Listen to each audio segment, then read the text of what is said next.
Welcome back friends. Welcome to our video lecture series. In this video, we will be talking about the basics of trial balance. We'll see what a trial balance is, why a trial balance is required to be prepared, how to prepare a trial balance, and we'll by way of an example, we'll see how a trial balance is prepared, right? So let's start our class.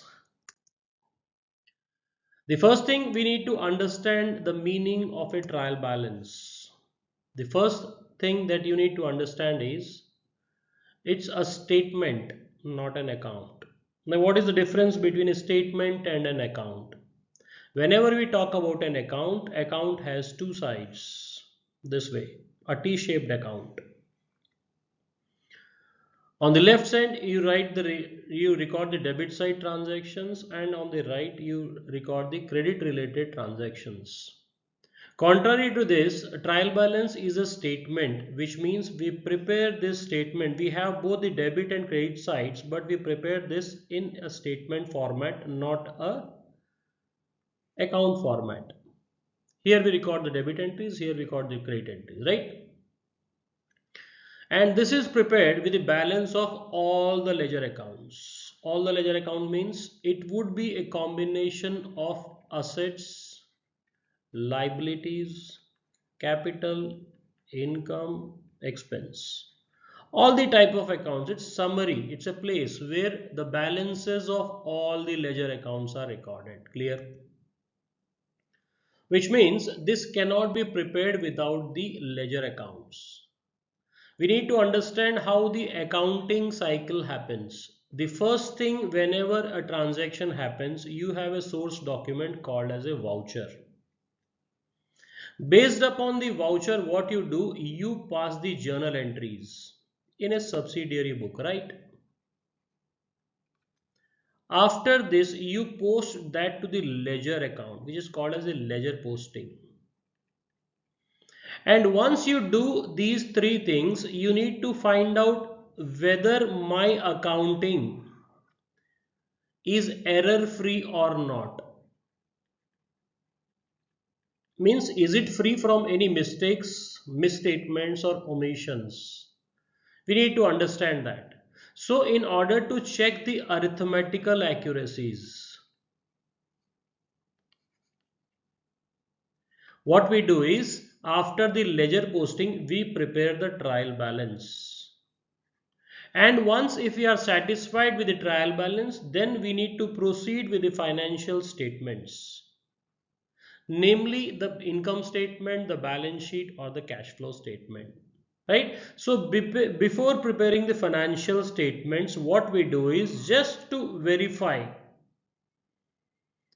just to check whether we are free from the normal errors or not, the human errors or not. We'll see during our rectification of errors class that there are few errors which cannot be detected even by way of preparing a trial balance. Means these errors cannot affect or cannot be detected even by preparing the trial balance, right?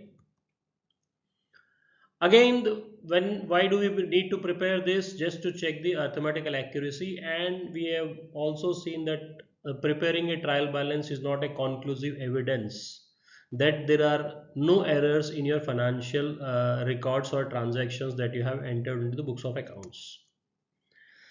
Generally, this trial balance is prepared at the end of the accounting period generally. But if you want to prepare this during the accounting period also, just to ensure that your books are arithmetically accurate, what you do is you can even prepare this on a monthly basis or a quarterly basis or half yearly basis. Clear? Format of a trial balance, it's very simple. On one side you have the space for writing the name of the accounts, all ledger accounts needs to be shown here, all ledger accounts. And if it's having a debit balance, you record that on the debit side. If you have a credit balance, you record it under this column. Here you need to record the amount in rupees. Say for example, if you talk about any of the asset, what are the various types of assets? You have cash, you have bank, plant and machinery, land, building, All these type of accounts which are related to the assets would have a debit balance. So you record this on the debit side, right? Similarly, the liabilities, the payables. As we know that these have a credit balance, so these would be recorded on the credit side. Capital or the reserves or the retained earnings have a credit balance, hence recorded on this side.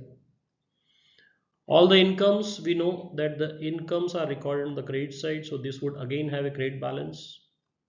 Expenses are debited, so we have a debit balance for all the expenses. So this is the way how we need to write all the accounts into a ledger account. The crux of it is the assets would be recorded on the debit side, expenses again on the debit side, liabilities, capital and income on the credit side. And in order to finalize this, or in order to find out whether we are error free or not, what we need to ensure is the total on the debit side should be equals to the credit total on the credit side. Why? Because we do the accounting based upon double accounting system. We follow the double accounting system. What does this mean? This means the assets would always be equals to liabilities plus capital, or the debit would always be equals to credit.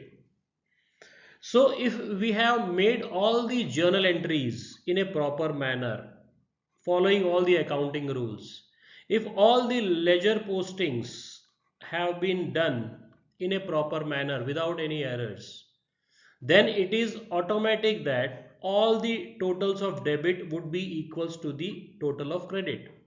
Why? Because whenever we pass the journal entry, what we do is we pass one account on the debit side, the other on the credit side, both having the same values.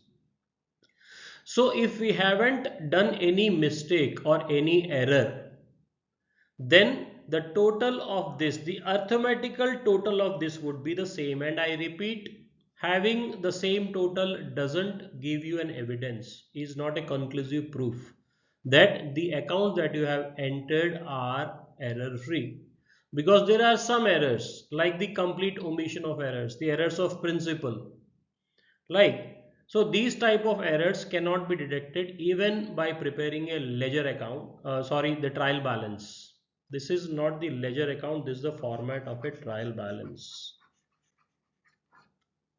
Format of a trial balance.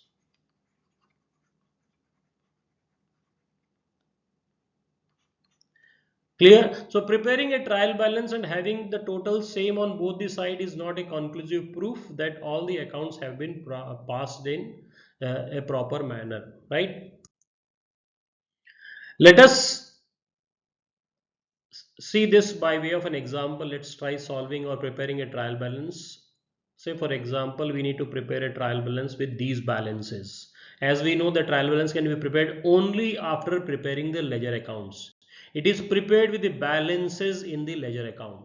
So in the question you have been given the balances in the ledger account, and you need to understand what would be the balance of which type of account. Say for example, cash. Cash is an asset.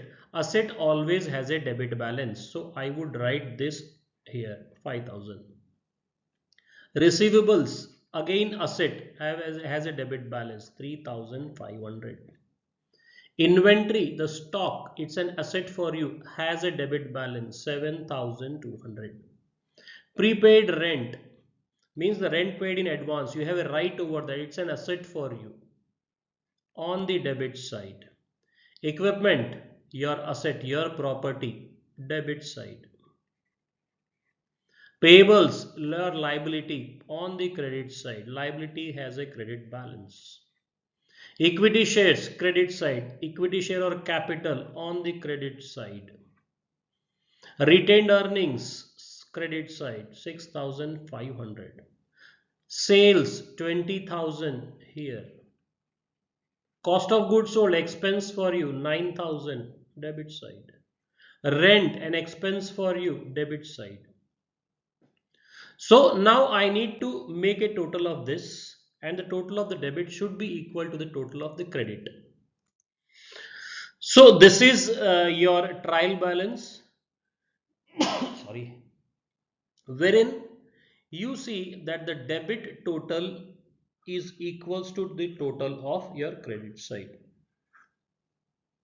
So overall we can say that whatever the entries that an accountant has passed are correct, right? Means it is you do not have any arithmetical errors therein, right? So this is the way how we prepare a trial balance. Now in some of the books you would find that the preparation of trial balance can be done on three methods, three ways, three bases. One is the totals method. One is the balances method. The next is total plus balance method. What we are following is the balances method, which means here we are recording the amount either on the debit side or on the credit side.